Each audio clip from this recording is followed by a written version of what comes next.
Good morning everyone, welcome to SF education. Current affair to MCQs की series में आज हम 2 और 3 सितंबर की करंट अफेयर को डिस्कस करेंगे जो द हिंदू और पीआईबी के सोर्सेज से बनाए गए हैं। तो फर्स्ट ऑफ ऑल सबसे पहले मार्किंग स्कीम को समझ लीजिए, फिर स्टार्ट करते हैं। तो मार्किंग स्कीम में जो पहले से जुड़े हुए हैं उनको तो पता है कि 10 में से 6 क्वेश्चन को करेक्ट करना है, जहाँ पे आप एक सेफ जोन पे रहते हैं और एग्ज़ाम क्रैक करने की प्रोबेबिलिटी काफ़ी ज़्यादा बढ़ जाती है। 6 से कम स्कोर आता है तो वीडियो को एक बार रिवाइज़ कर लीजिएगा और 24 आवर्स के बाद चाहे किसी का स्कोर 10 आउट ऑफ 10 भी आया हो तो उसको एक बार फिर से पूरा वीडियो रिवाइज़ करना है ताकि रिविज़न आपका बना रहे। ठीक है, और हमेशा याद रखना है revision is the success of की। ठीक है, यही मोटो लेके चलेगा तो अच्छे तरीके से एग्ज़ाम क्रैक हो जाएगा। ठीक है, और कोई भी अगर प्रॉब्लम होती है तो कमेंट बॉक्स में ज़रूर बताना और वीडियो को स्किप मत करिएगा, that is the most important thing, understand. चलिए फर्स्ट क्वेश्चन स्टार्ट करते हैं। First question is consider the following statement regarding the goods and service tax compensation to states act. ठीक है, तो जीएसटी इस समय काफ़ी ज़्यादा न्यूज़ पे है, जिस तरीके से इकोनॉमी चल रही है तो इसलिए इस तरीके के क्वेश्चन पूछे जा सकते हैं, तो याद रखना आपको कैसे है। ठीक है, तो फर्स्ट स्टेटमेंट, यहाँ पे 2 स्टेटमेंट दी हुई हैं, बताना कौन सी स्टेटमेंट यहाँ पे करेक्ट है। चलिए फर्स्ट स्टेटमेंट है, it provides for compensation to the states for the loss of revenue arising on account of a national calamity or due to implementation of the goods and service tax। ठीक है, first इसमें ये बता रहा है कि ये प्रोवाइड कराता है कंपनसेशन स्टेट्स के लिए अगर लॉस होता है उनका रेवेन्यू में जब कोई नेशनल कैलेमिटी उत्पन्न होती है या फिर इम्प्लीमेंटेशन ऑफ जीएसटी में कोई प्रॉब्लम होती है, तब हम इसको प्रोवाइड कराते हैं कंपनसेशन। ठीक है, सेकंड स्टेटमेंट है, the act assumes nominal growth rate of revenue subsumed for a state during a transition period for 14% per annum. ठीक है, कि ये जो एक्ट है ये अज्यूम करता है जो नॉमिनल ग्रोथ रेट है रेवेन्यू की, ये सब्ज्यूम हो गई है फॉर अ स्टेट के लिए जब ट्रांजिशन पीरियड जो कितना है इनका 14% पर एनम। ठीक है, तो जो 14% पर एनम इनका जो ट्रांजिशन पीरियड है तो उसके अंदर जो नॉमिनल ग्रोथ रेट है, ठीक है, वो भी क्या हो गई, रेवेन्यू की सब्स्यूम्ड हो गई है। तो कौन सी इस चीज़ में करेक्ट है? Option A 1 only, option B 2 only, option C 1 and 2 and option D none of the above.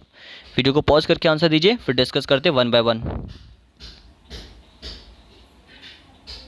चलिए स्टार्ट करते हैं, समझ लेते हैं 1 बाय 1। सबसे पहले कि जो जीएसटी है क्या ये कंपनसेशन नेशनल कैलेमिटी और जीएसटी के इम्प्लीमेंटेशन प्रोवाइड कराती है? देखिए ये स्टेटमेंट आपकी पार्शली करेक्ट है, पार्शली इनकरेक्ट है। कैसे? सबसे पहले जो जीएसटी का इम्प्लीमेंटेशन है इसमें तो ये कंपनसेशन आपको प्रोवाइड कराएगी, बट नेशनल कैलेमिटी में ये आपको कंपनसेशन प्रोवाइड नहीं कराता है। ठीक है, वहाँ पे आपका डिजास्टर मैनेजमेंट एक्ट लगता है, उसके अकॉर्डिंग जो भी कंपनसेशन प्रोवाइड कराता है वो सेंट्रल गवर्नमेंट और स्टेट गवर्नमेंट के अंदर आता है, वो अपना उस तरीके से देखती है। लेकिन जीएसटी के इम्प्लीमेंटेशन में अगर नेशनल कैलेमिटी में कुछ भी आता है तो वहाँ पर आपको रेवेन्यू जो भी लॉस होता है उसमें यहाँ पे आपको एक्ट वो कोई भी कंपनसेशन प्रोवाइड नहीं होता है। तो पहली स्टेटमेंट आपकी गलत हो जाती है। सेकंड स्टेटमेंट में कि ये जो एक्ट है ये ऐसा अज्यूम करता है कि इसमें जो नॉमिनल ग्रोथ रेट है रेवेन्यू की वो सब्स्यूम्ड हो गई है फॉर अ स्टेट के लिए जब ट्रांजिशन पीरियड कितना होता है 14% पर एनम। तो ये बिल्कुल करेक्ट है कि जब 14% जो भी ट्रांजिशन पीरियड होता है उसी के अंदर क्या होता है जो आपका नॉमिनल ग्रोथ रेट होती है वो सब्स्यूम्ड हो जाती है। तो सेकंड स्टेटमेंट आपकी करेक्ट है, तो B will be the right answer. कुछ और भी चीज़ें इसके बारे में देख लेते हैं। ठीक है, तो पहली स्टेटमेंट आपकी गलत इसीलिए थी क्योंकि जो एक्ट है ये कंपनसेशन किसमें प्रोवाइड करता है, जब लॉस ऑफ रेवेन्यू होता है account of implementation of GST. ठीक है, जैसे मैंने बताया गुड एंड सर्विस टैक्सेस में। ठीक है, मोस्ट इंपॉर्टेंट थिंग्स क्या पूछी जा सकती है कि जो जीएसटी है इसमें कब अमेंडमेंट लाया गया था, तो आपका 101st अमेंडमेंट किया गया था कॉन्स्टिट्यूशन में और जीएसटी को इम्प्लीमेंट किया गया था। उसके बाद जीएसटी बिल कब आया था, तो ये आपका 122nd कॉन्स्टिट्यूशन बिल था जिसके कारण जीएसटी को इम्प्लीमेंट कर दिया गया था। दोनों मोस्ट इंपॉर्टेंट है, याद रखिएगा। ठीक है, नेक्स्ट क्वेश्चन पे चलते हैं। नेक्स्ट क्वेश्चन है कंसिडर द फॉलोइंग स्टेटमेंट्स। ठीक है, 2 स्टेटमेंट दिए, बताना कौन सी स्टेटमेंट करेक्ट है। फर्स्ट है the information technology act 2000 explicitly prohibits online betting and gambling in India. कि जो आईटी एक्ट 2000 है ये प्रोहिबिट करता है जो बेटिंग होती है, मतलब जो सट्टेबाजी होती है, जो भी गैम्बलिंग जो जुए खिलाए जाते हैं ऑनलाइन इंडिया के अंदर, उसको ये प्रोहिबिट करता है। सेकंड है the public gambling act 1867 which provides for punishment of public gambling does not apply to games of skill. ठीक है, कि जो पब्लिक गैम्बलिंग एक्ट 1867 का जो प्रोवाइड कराता है पनिशमेंट पब्लिक गैम्बलिंग के लिए वो अप्लाई नहीं होती है जो भी गेम्स स्किल होती हैं। ठीक है, उसके अंदर। तो कौन सी स्टेटमेंट करेक्ट है? Option A 1 only, option B 2 only, option C 1 and 2 and option D none of the above. Video को पॉज करके आंसर दीजिए, फिर डिस्कस करते हैं इसके बारे में। चलिए आई होप आपने इसका आंसर सोच लिया होगा। ठीक है, आप देख लेते हैं। फर्स्ट स्टेटमेंट जो दिया है कि जो आईटी एक्ट 2000 है, क्या ये प्रोहिबिट करता है बैटिंग और गैम्बलिंग के लिए? देखिए ये स्टेटमेंट गलत है। जो आईटी एक्ट 2000 है ये ऑनलाइन जो भी साइबर क्राइम्स है उनको क्या करता है, प्रोहिबिट करता है, उनको रोकने के लिए इसको बनाया गया है। तो पहले स्टेटमेंट तो गलत हो गई। सेकंड स्टेटमेंट को पढ़ लेते हैं। सेकंड स्टेटमेंट जो दिया है कि जो पब्लिक गैम्बलिंग एक्ट 1867 का है, क्या ये जो हमको पनिशमेंट जो लगाता है, ये जो पब्लिक गैम्बलिंग होती है, ठीक है, उसके ऊपर ये अप्लाई नहीं होती है गेम्स ऑफ स्किल में। मतलब जो भी गेम्स की स्किल है, जो भी बच्चे ऑनलाइन खेलते हैं उसके ऊपर ये अप्लाई नहीं होती है। तो ये बिल्कुल करेक्ट है। तो second statement will be right, तो B will be the right answer. कुछ और भी चीज़ें देख लेते हैं इसके बारे में।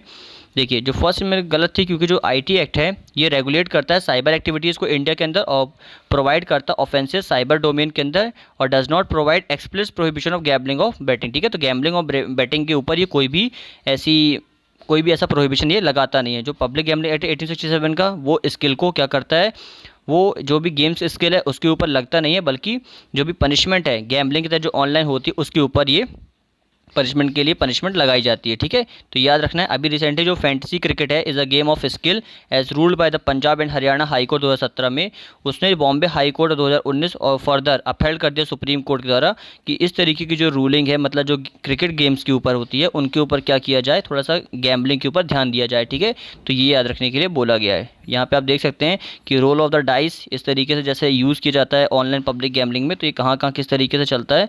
तो जैसे यूरोप में ये बिगेस्ट मार्केट है यूके, जो स्पेन और जर्मनी है, which have a legal and the regulate gambling. ठीक है, यहाँ पे अच्छे तरीके से गैम्बलिंग को रेगुलेट किया जाता है। फिर both land based casino and online betting, France and Iceland have banned online casino. ठीक है, फ्रांस और उसने क्या कर दिया, ऑनलाइन बेटिंग को बैन कर दिया है। तो इस तरीके से काफ़ी कंट्रीज है जिन्होंने क्या किया है, जो आपकी रोल ऑफ द डाइस मतलब लीगल स्टेटस है गैम्बलिंग। तो कौन कौन सी स्टेट है जहाँ पे गैम्बलिंग को लीगल स्टेटस दिया है, तो ये याद रख सकते हैं। यूरोप है, अमेरिका है, अफ्रीका है, ठीक है, एशिया हो गया, एशिया में आपका चाइना आ जाता है, चाइना में भी ये थोड़ा कहाँ कुछ हद तक ही चालू है, और ऑस्ट्रेलिया में भी। ठीक है, नेक्स्ट क्वेश्चन पे चलते हैं।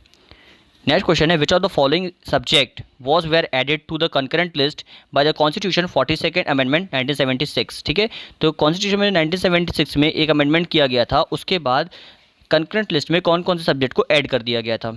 ठीक है, तो फर्स्ट है education, second forest and third deployment of arm forces of the union in states, कि डिप्लॉयमेंट करना आर्म फोर्सेस को जो यूनियन इन स्टेट्स, जो यूनियन के स्टेट्स हैं उसके अंदर। तो कौन सी स्टेटमेंट करेक्ट है? Option A 1 and 2, option B 2 and 3, option C 1 and 3 and option D none of the above.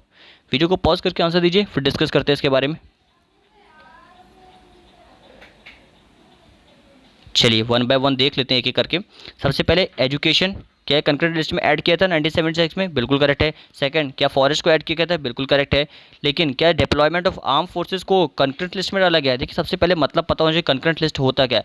Concurrent list मतलब वो जहाँ पे जो आपका सेंटर और जो स्टेट है दोनों लॉ बना सकते हैं, लेकिन जहाँ पे आपकी आर्म फोर्सेस की बात होती है यूनियन की जो है उसको स्टेट में इम्प्लीमेंट करने की, तो ये सब्जेक्ट को कंकरेंट लिस्ट में नहीं डाला गया है, ये आपका सेंटर लिस्ट में ही आता है। आई होप आप इसको याद रखेंगे। ठीक है, तो 1 and 2 करेक्ट होने के कारण आपका राइट आंसर ए हो जाता है, तो A will be the right answer. कुछ और चीज़ें इसके बारे में देख लेते हैं। तो जो एजुकेशन और जो फॉरेस्ट है, ठीक है, फॉरेस्ट में प्रोहिबिशन करना वाइल्ड एनिमल्स का और बर्ड्स का, तो इसको क्या किसके थे, कंकरेंट लिस्ट में रखा गया। ठीक है, याद रखिएगा। लेकिन जो यूनियन लिस्ट में इसके अंदर deployment of any arm forces of the union और any other force subject to the control of the union और एनी कंटेंजेंट और unit thereof of any states in aid of the civil power. ठीक है, तो ये पूरा आपका union list में रखा गया है, याद रखिएगा। And power, jurisdiction, privileges and liabilities of the member of such forces while on such deployment. तो किसी भी प्रकार का आर्म फोर्स रिलेटेड, चाहे पावर हो, चाहे जुरिस्डिक्शन, चाहे उनकी कुछ प्रिविलेजेस की बात की जाए, तो ये सारी चीज़ें किसके अंदर आती है, डिप्लॉयमेंट पूरा सेंट्रल लिस्ट में आता है, याद रखिएगा। अब आप मुझे बताएंगे सेंट्रल लिस्ट, कंकरेंट लिस्ट और स्टेट लिस्ट तीनों में कितने कितने सब्जेक्ट आते हैं। ठीक है, और इनको कौन से सेक्शन में रखा गया है, कौन से शेड्यूल में रखा गया है। ठीक है, इजी आंसर है, कमेंट में जरूर बताइएगा। नेक्स्ट क्वेश्चन पे चलते हैं। नेक्स्ट क्वेश्चन है which of the following mountain pass is और are in the union territory of Ladakh. तो लद्दाख के अंदर कौन कौन से पास फॉल करते हैं। सबसे पहला है रेजेंगला, क्या ये आपका यूनियन टेरिटरी लद्दाख में फॉल करता है। Second Nathu La and third Khardung La. तो कौन सी इस स्टेटमेंट करेक्ट है? Option A 1 and 2, option B 2 and 3, option C 1 and 3 and option D none of the above.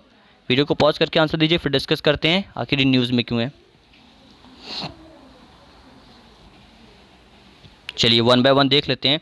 सबसे पहले रेजिंगला, क्या ये आपका लद्दाख वाले यूटी में पास फॉल करता है? बिल्कुल करेक्ट है, रेजिंगला वहाँ पे फॉल करता है। एंड नाथुला, नाथुला तो देखिए आई होप ये सभी को पता होगा, जब से डोकलाम इशू चल रहा है तो ये नाथुला जो आपका ये सिक्किम के अंदर फॉल होता है, तो सेकंड में तो आपकी रॉन्ग हो गई। थर्ड है खारदुंगला, क्या ये आपका यूटी में फॉल करता है लद्दाख की? तो बिल्कुल ये थर्ड भी बिल्कुल करेक्ट है, तो 1 एंड 3 आपका करेक्ट होने के कारण राइट आंसर सी हो जाता है। कुछ और चीज़ें देख लेते हैं इसके बारे में। अब ये न्यूज़ में इसलिए था क्योंकि रिसेंटली क्या हुआ है, जो चाइना की जो फोर्सेस है और इंडिया की फोर्सेस में क्या थोड़ी सी झड़प हो गई थी, जो आपका लास्ट मंथ जो अगस्त और जुलाई का महीना था उसके बीच में, ठीक है। उस समय से काफ़ी ज़्यादा टेंशन्स बनी हुई है डिप्लोमेटिक रिलेशंस में, और अभी 2 दिन पहले भी आपने अभी देखा होगा कि काफ़ी प्रॉब्लम आई है जो हमारे बॉर्डर वाले इशू में, वहाँ पे चाइना और इंडिया के बीच में हमारी फोर्सेस ने भी काफ़ी अच्छा वहाँ पे अपना फोर्स दिखाया, अपना सेलर दिखाया है, ठीक है। तो जो ब्रेवरी वहाँ पे दिखाई है तो काफ़ी इंपॉर्टेंट रहता है, इन सभी चीज़ों को पता होना चाहिए, तो वहाँ पे इस तरीके के क्वेश्चन पूछे जा सकते हैं, याद रखिएगा, ठीक है। नेक्स्ट क्वेश्चन पे चलते हैं। थोड़ा सा यहाँ पे आप देख लीजिए नाकुला कहाँ पे फॉल करता है, ये देखिए ये सिक्किम वाला एरिया है, ये नाकुला यहाँ पे फॉल करता है, ठीक है, याद रखिएगा। नेक्स्ट क्वेश्चन पे चलते हैं। नेक्स्ट क्वेश्चन है consider the following statements regarding the India's GDP data, ठीक है। इंडिया की जीडीपी डेटा, उसके ऊपर 2 स्टेटमेंट है, बताना कौन सी स्टेटमेंट करेक्ट है, ठीक है। तो जिस तरीके से जीडीपी चल रही है तो सारे इसके जो भी इंपॉर्टेंट एस्पेक्ट्स हैं वो सभी हम पूरे अच्छे तरीके से कवर करेंगे। फर्स्ट है the national statistical office is mandated to prepare national accounts as well as public annual estimates of national product, कि जो आपका एनएसओ है ये इसका मैंडेटेड इसमें ये किया गया है कि ये प्रिपेयर करता है नेशनल अकाउंट्स और उसके साथ साथ जो भी पब्लिश एनुअल एस्टिमेट्स होते हैं ऑफ नेशनल प्रोडक्ट्स के, तो दोनों चीज़ों पे ये वर्क करता है। सेकंड है India's economy for the first time in last decade saw negative quarterly growth rate in April June quarter first of 2020-21, कि इंडिया की इकोनॉमी को फर्स्ट टाइम ऐसा देखा है पूरे लास्ट डिकेड में, डिकेड मतलब लास्ट 10 सालों में, ठीक है, लास्ट 10 सालों में ऐसा इतना नेगेटिव क्वार्टरली ग्रोथ देखा गया है अप्रैल और जून के अंदर, ठीक है, फर्स्ट क्वार्टर में जो 2021 का है। तो कौन सी स्टेटमेंट करेक्ट है? Option A 1 only, option B 2 only, option C 1 and 3 and option D none of the above. Video को पॉज करके आंसर दीजिए, फिर इसके बारे में आंसर चेक करते हैं। चलिए 1 बाय 1 देख लेते हैं। सबसे पहले क्या जो एनएसओ है जिसको नेशनल स्टैटिस्टिकल ऑफिस कहा जाता है, ये मैंडेट तैयार करता है नेशनल अकाउंट्स के लिए और जो पब्लिश करता है एनुअल एस्टिमेट्स नेशनल प्रोडक्ट्स का, तो ये इसमें बिल्कुल करेक्ट है। सेकंड, क्या इंडिया की इकॉनमी पहली बार लास्ट डिकेड में, ठीक है, लास्ट 10 सालों में इस तरीके से नेगेटिव क्वार्टरली ग्रोथ रही है अप्रैल जून के फर्स्ट क्वार्टर में, तो ये भी बिल्कुल करेक्ट है। अगर आपने काफ़ी न्यूज़ पे थोड़ा सा देख रहे हैं तो क्या है 23%, ठीक है, 23.1 के करीब कुछ परसेंटेज है, इतना ज़्यादा फॉल हो गया है हमारी इकोनॉमी के अंदर, ठीक है। तो ये देखने को मिला है, ठीक है, जीडीपी, इंडिया की जीडीपी डेटा के अंदर। तो दोनों में करेक्ट होने के आंसर आपका सी हो जाता है। फिर इसके बारे में कुछ और चीज़ें समझ लेते हैं, ठीक है। देखिए जो स्टैटिस्टिक्स एंड प्रोग्राम इम्प्लीमेंटेशन है, ठीक है, मतलब जो मिनिस्ट्री है उसने इस डेटा को पब्लिश किया जिसके अंदर आपका एनएसओ आता है। अब एनएसओ के बारे में कुछ चीज़ें जान लीजिए। एनएसओ जो है ये आपका 2 ऑर्गेनाइजेशन से इसको मिला के बनाया गया है। पहला आपका सीएसओ जो सेंट्रल स्टैटिस्टिकल ऑफिस है और दूसरा आपका नेशनल सैंपल सर्वे ऑफिस है, ठीक है, याद रखिए ये क्वेश्चन पूछा गया है यूपीएससी में, तो इसलिए आपको पता होना चाहिए कि जो एनएसओ है इसको मर्ज कर दिया गया है सीएसओ में और एनएसएसओ, ठीक है, याद रखिएगा ये इंपॉर्टेंट रहता है। सॉरी वो 21 नहीं है, वहाँ पे वो 23.9% है, 23.9%। ये हिस्ट्री में फर्स्ट टाइम ऐसा हुआ है कि इंडिया की इकॉनमी कॉन्ट्रैक्ट हुए हिस्ट्री में 23.9% इन द जून क्वार्टर में, marketing the sharpest drop in the countries growth number in more than 40 year. पूरे 40 साल में ऐसा फर्स्ट टाइम ऐसा देखा गया हिस्ट्री के अंदर। जो डेटा रिलीज़ किया ये एनएसओ ने रिलीज़ किया, याद रखना है।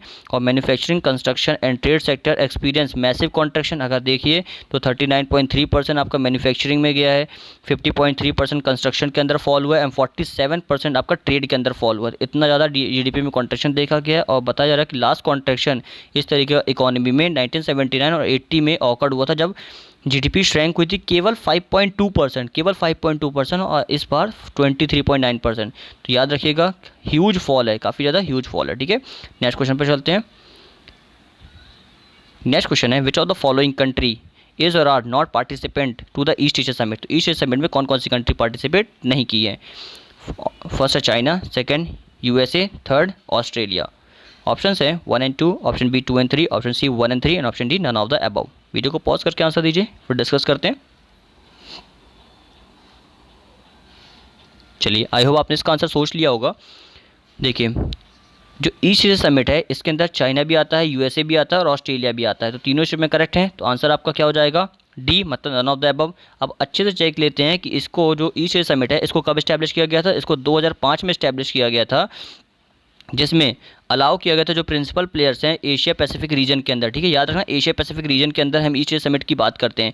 इसमें इशू जो था वो कॉमन ये था, इंटरेस्ट और जो कंसर्न थे। ठीक है, जो भी एशिया पैसिफिक रीजन के इशू कॉमन, मतलब जो कॉमन इंटरेस्ट और जो कंसर्न थे उनके बारे में इसमें डिस्कस करना और ट्रांसपेरेंसी बना कर रखना, हाईएस्ट लेवल थोड़ा सा और ज़्यादा प्रोवाइड करना। तो ईस्ट एशिया समिट के अंदर जो 10 आसियान स्टेट्स हैं वो आते हैं, और इसके अलावा Australia, China, India, Japan, New Zealand, Republic of Korea, Russia federation and USA, ये सारी ईस्ट एशिया समिट के अंदर आते हैं। ठीक है, ये याद रखना है, काफ़ी इंपॉर्टेंट हो जाता है। ईस्ट एशिया समिट जो है ये एक यूनिक लीडरशिप है जिसके अंदर 18 कंट्रीज़ आती हैं, और टोटल 18 हैं, बिल्कुल याद रखिएगा। जो किसके ऊपर वर्क करती है, इसका ऑब्जेक्टिव यही है कि रीजनल पीस बना के रखना, सिक्योरिटी को अच्छे से रखना और प्रॉस्पेरिटी बनाए रखना। ठीक है, तो आप जब आईआर के ऊपर कुछ लिखते हैं, इंटरनेशनल रिलेशंस के ऊपर, तो वहाँ पे इसको यूज़ कर सकते हैं। ठीक है, नेक्स्ट क्वेश्चन पे चलते हैं।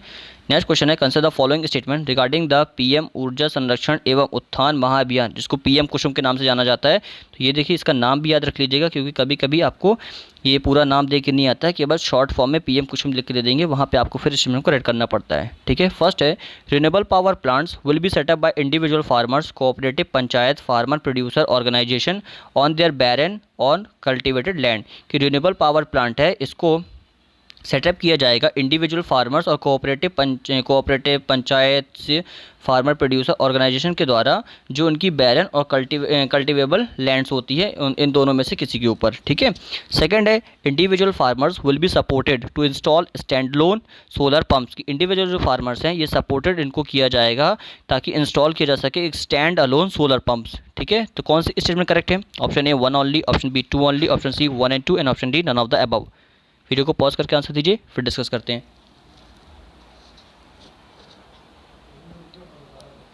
चलो देख लेते हैं वन बाय वन स्टेटमेंट को पढ़ने के पहले, इसके बाद थोड़ा सा डीप में समझ लीजिए। जो पीएम कुसुम स्कीम है, ठीक है, इसका एम यही है कि क्या करना है, सोलर प्लांट्स में जो सोलर स्कीम है इसको और ज़्यादा डेवलप करना है। और हमारा एक एम है कि जो रिन्यूएबल कैपेसिटी है 25,750 मेगावाट की, इसको 2022 तक हमको ये पूरा कवर करना है। ठीक है, तो ये मेन एम है। इसके अंदर 3 कंपोनेंट रखे गए, कंपोनेंट ए, कंपोनेंट बी और कंपोनेंट सी। ठीक है, तो तीनों कंपोनेंट के अंदर अलग अलग मेगावाट के जो आपके प्रोडक्ट है वो डाले जाएंगे। इसमें 10,000 मेगावाट का है, इसके बाद का जो आपका वो 17.25 लाख इतना वहाँ पे खर्च किया जाएगा। ठीक है, बिजली के और ज़्यादा डेवलपमेंट के लिए। और जो आपका थर्ड है, कंपोनेंट सी है, वहाँ पे जो खर्च किया जाएगा वो आपका 10 लाख। ठीक है, 10 लाख एक्सपेंडिचर किया जाएगा ताकि और अच्छे से इसके ऊपर वर्क किया जा सके। तो 3 कंपोनेंट में डिवाइड है, ये भी याद रखना है। और अब स्टेटमेंट को देख लेते हैं कि जो रिन्यूएबल पावर प्लांट है इसको सेटअप किया जाएगा इंडिविजुअल के लिए। ठीक है, तो ये बिल्कुल करेक्ट है, जिसमें जो इनकी बैरल लैंड और कल्टिवेबल लैंड है उनके ऊपर किया जाएगा, रिन्यूएबल पावर प्लांट को सेटअप किया जाएगा। सेकंड है, जो इंडिविजुअल फार्मर है इनको सपोर्ट किया जाएगा ताकि इंस्टॉल किया जा सके स्टैंड सोलर पावर पंप्स। तो ये भी बिल्कुल करेक्ट है, दोनों स्टेटमेंट करेक्ट होने का राइट आंसर सी हो गया। नेक्स्ट क्वेश्चन पर चलते हैं। नेक्स्ट क्वेश्चन है, which of the following temples was were built on the Chola dynasty. Dynasty के समय कौन कौन से टेम्पल बिल्ट हुए ये बताना है। फर्स्ट है बृहदेश्वरा टेम्पल, सेकंड है शोरा टेम्पल, थर्ड है विरूपाक्षा टेम्पल।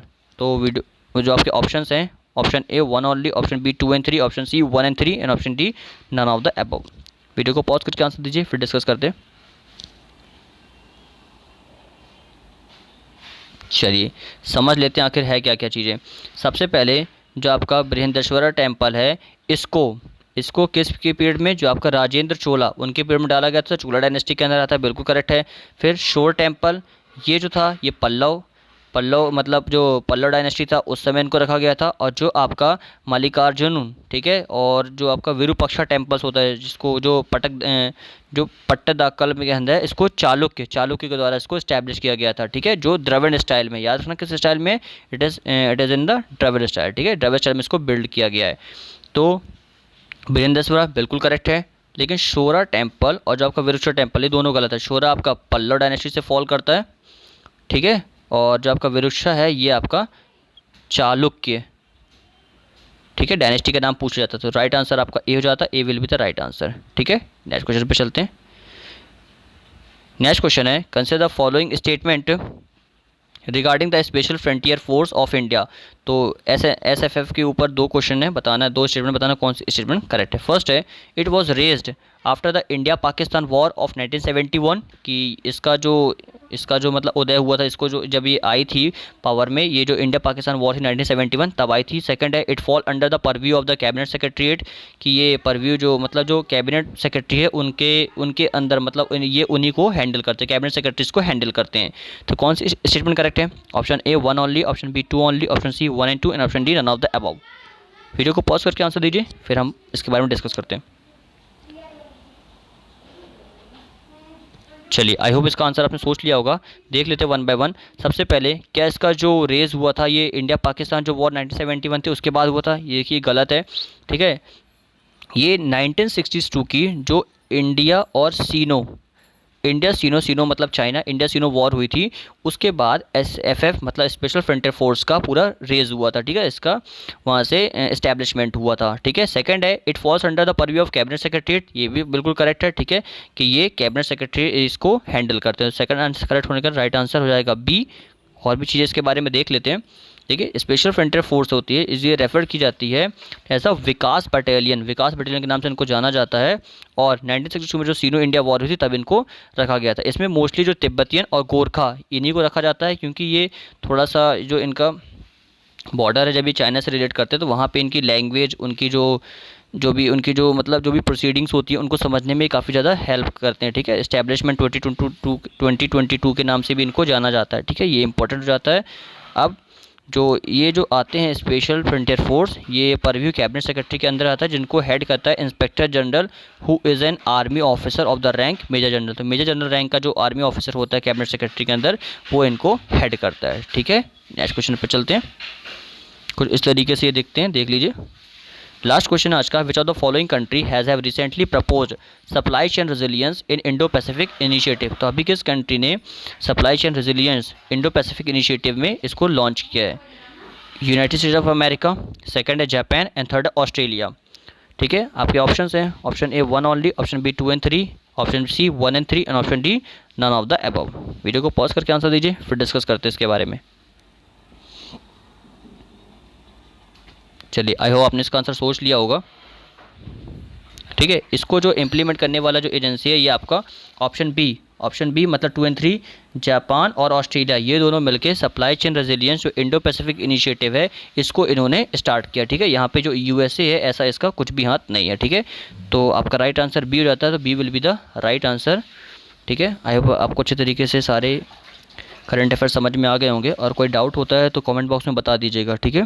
सारे अगर ऑब्जेक्टिव अच्छे लगे हों तो वीडियो को लाइक कर दीजिएगा, और अगर पसंद ना आए तो वीडियो को डिसलाइक करके फीडबैक जरूर दीजिएगा, ठीक है। जितना भी स्कोर है कमेंट बॉक्स में लिख दीजिएगा। 6 से कम है तो वीडियो को एक बार फिर से रिवाइज़ कर लीजिएगा, और अगर 6 से ज़्यादा है तो very good, and after 24 hours everybody needs to revise, ठीक है। चलिए, thank you for watching, have a good day.